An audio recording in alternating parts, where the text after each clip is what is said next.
In the next part, after having all these rules and regulations of history taking and all those things, what is important is we should know the difference between disease and illness. Isn't it? We have got two things. One is disease and another illness. What is the difference between disease and illness?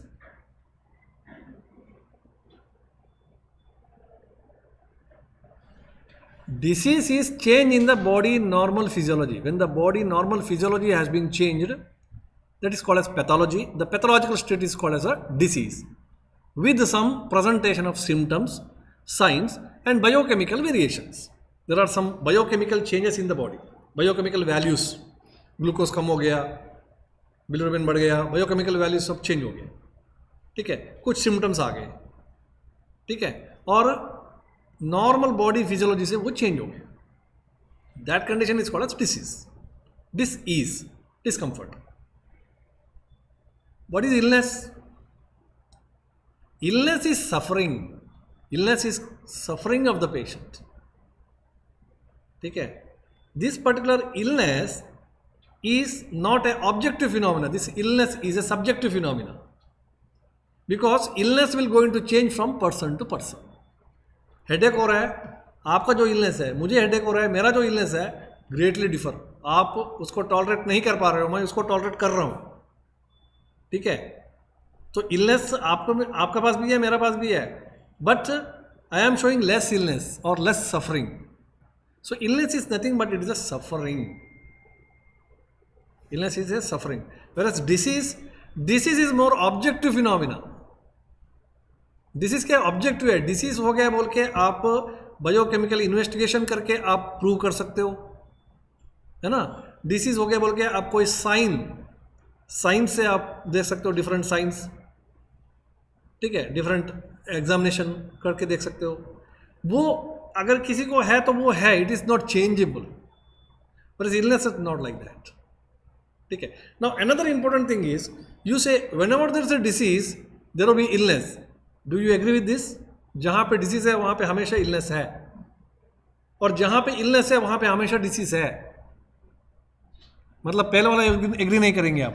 जहां पे disease है वहां पे illness है, ये हमेशा रहेगा. और जहां पे इलनेस है वहां पे डिसीज नहीं है, डिजीज है. दैट मीन्स आप ये बोल रहे हैं कि डिजीज और इलनेस दोनों साथ साथ में. चलो जो भी हम देखेंगे, there are so many conditions. Most of the time there will be disease and there is illness. The level of the illness may going to change from person to person because illness depends upon emotional ability, tolerance capacity and situation, है ना. Situation, for example I will give the simple example. आपका पैर में दर्द है, but ये एक पागल कुत्ता आपका पीछे कर रहा है, ठीक है. आप दौड़ेंगे कि नहीं? पैर में दर्द है फिर भी दौड़ेंगे कि नहीं? दर्द नहीं पता चलेगा आपको, क्योंकि सिचुएशन डिमांड दैट, ठीक है. और अभी कुछ काम करना है, किसी ने बोल दिया आपको काम करने के लिए, आप करना नहीं चाहते, तो आपको हाथ में दर्द बहुत तेज हो जाएगा कि आप पेन ही नहीं चला सकते. That means it depends upon the situation. Illness also depends upon the emotional ability. आपका इमोशनल स्टेबिलिटी कितना है उसके ऊपर है. कुछ लोगों को एक शब्द बोल दो, आंख से जो है पानी आना शुरू हो जाएगा. कुछ लोगों को 10-15 मिनट लगातार डांटो, कोई असर नहीं पड़ेगा. तो illness also depends upon the emotional ability. Illness also depends upon the tolerance capacity. Tolerance के ऊपर भी चलता है, ठीक है. So disease and illness, most of the time the illness will be there along with the disease, but the level of illness will going to change. जब आप leave note लिखते हैं तो क्या लिखते हैं? एज आई एम इल, है ना. As I am ill I was not able to attend the class, ऐसे लिखते थे ना छोटा क्लास में, ठीक है. तो इलनेस मतलब वो डिसीज नहीं है, सफरिंग है. It is suffering. It changes from person to person. But there are some disorders without illness.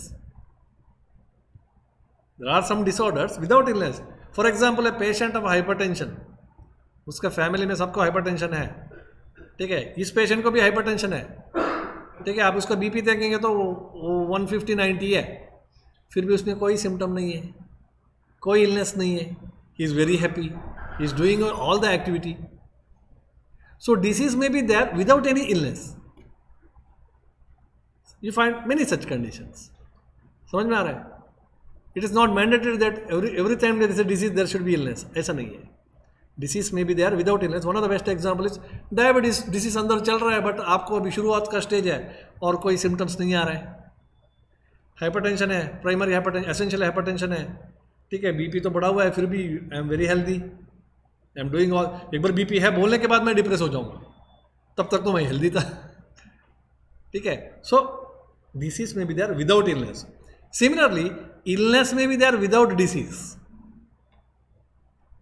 Illness may be there without disease. Actually कोई डिसीज है ही नहीं है, फिर भी मैं इलनेस में हूँ, मुझे ऐसा लगता है कि ठीक नहीं है. Okay. So one of the best example psychological illness. Psychological disorders नहीं बोलते, साइकोलॉजिकल इलनेस बोलते हैं.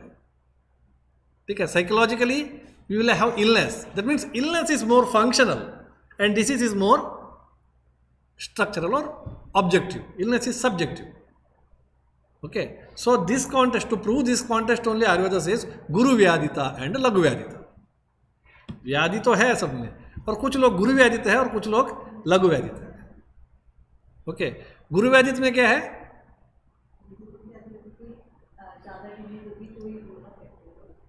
या उल्टा है?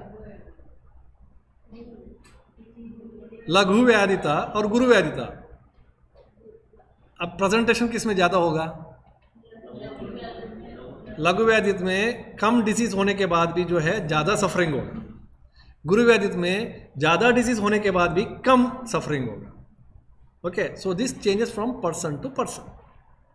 Okay. This is very important aspect. ठीक है. So this has to be understood. And disease is told as, व्याधि को क्या बताया? व्याधि दुख कारक है ना. व्याधि को क्या बताया? व्याधि जो है दुख कारक है. जो दुख को प्रोड्यूस करता है वही तो व्याधि है, इलनेस को प्रोड्यूस करता है. But we know that there are some conditions where there may not be any presentation but you are having some disease. Okay. So this is another important part. So when you talk to the patient, you should know that, especially whether he is exaggerating the symptoms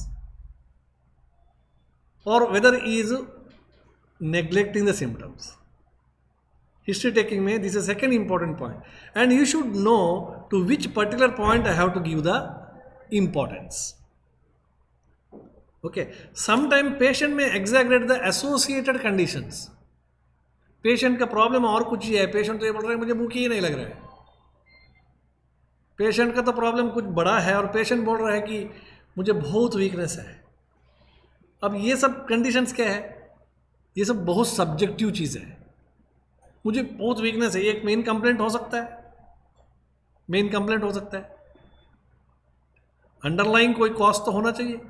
सो गुरु व्याधिता और लघु व्याधिता का concept यही है कि you should identify which is a main symptom, which is the associated symptoms. Now, for example, in case of viral fever, body ache will be there as an associated symptom, but you cannot highlight the body ache more than fever.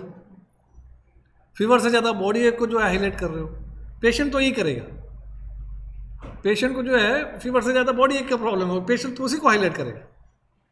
So now this is your intelligence. Okay.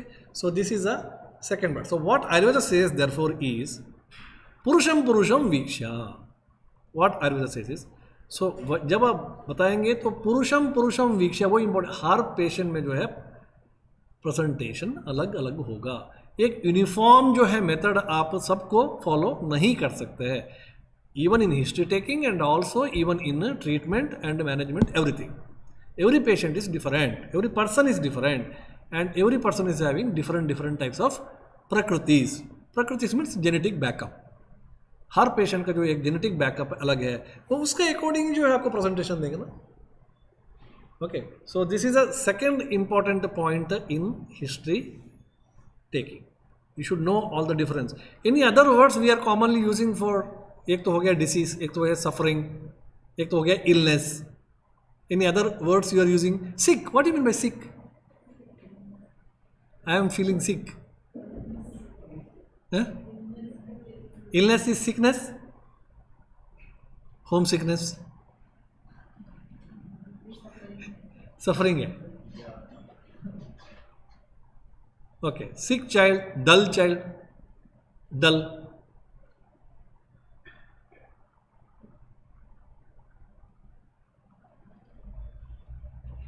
For example if you take the example of ज्वरा, ठीक है, what is the पूर्व लक्षण of ज्वरा? पूर्व लक्षण क्या उसका प्रत्यात्म लक्षण? संतापो देहमानसः, isn't it? Now you have got two types of santapa. One is deha santapa, another one is mana santapa. Okay, deha santapa is increased temperature. आपका बॉडी हीट टेम्परेचर बढ़ गया. mana santapa is वैचित्यम अरतिर ग्लानि मन संताप लक्षणम, psychological involvement है. सो sickness, illness, तो ये सब मैक्सिमम क्या है? साइकोलॉजिकल फीलिंग है rather than the physical feel. Fever जो है 102 है, उसके बाद भी वो मस्त है. सो इसका मतलब सिर्फ देह संताप है, मन संताप नहीं है, मतलब इलनेस नहीं है. इज हैविंग देह संतापा, फिजिकल इलनेस उसको है, डिसीज आप बोल जो भी है बोल सकते हो, बट अभी भी जो है उसका इलनेस का लेवल बहुत कम है या जीरो है. Okay, so this is how to differentiate between these two things. What is syndrome? Group of symptoms which are interrelated to each other, not interrelated to each other. प्रतिशायत कासाद राजयक्ष्म, व्याधि संकर. We have got Vyadhi Sankara. What is Vyadhi Sankara?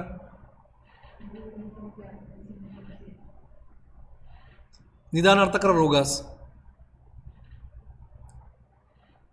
Okay, so this is a group of disorders which are interrelated to each other. They are interrelated to each other. Suppose when I say Marfan syndrome, one example, why we'll call it as a Marfan syndrome? There are multi-systems are involved, and this involvement of the multi-system is because of one interrelated cause. For example, in case of Marfan syndrome, one of the protein which is required for the formation of the collagen tissue, fibrillin, I think fibrillin is not formed because of a autosomal dominant problem. ये जो फिब्रिलिन है ये collagen tissue बनाने के लिए चाहिए, और collagen tissue मुझे 3 जगह में चाहिए. कोलाजन टिश्यू एक तो चाहिए मुझे वो बोन्स का फॉर्मेशन में, दूसरा मुझे वो चाहिए ब्लड वेजल्स का फॉर्मेशन में, है ना, उसका वॉल्स फॉर्मेशन, तीसरा वो चाहिए मुझे लेंस का फॉर्मेशन. वहाँ पे भी कोलाजन टिश्यू का जरूरत है ना. तो मॉर्फन सिंड्रोम में क्या होगा? यही 3 इन्वॉल्व होगा. Patient is having bone problem, patient is having heart problem, and patient is having vision problem. So now what happened? 3 different systems are involved, but they are interrelated. Okay, then only you can call it as syndrome. That is what is they say. Pratishayat, Kasat, Rajakshmi, they are same system. Okay, so this is about one more important aspect.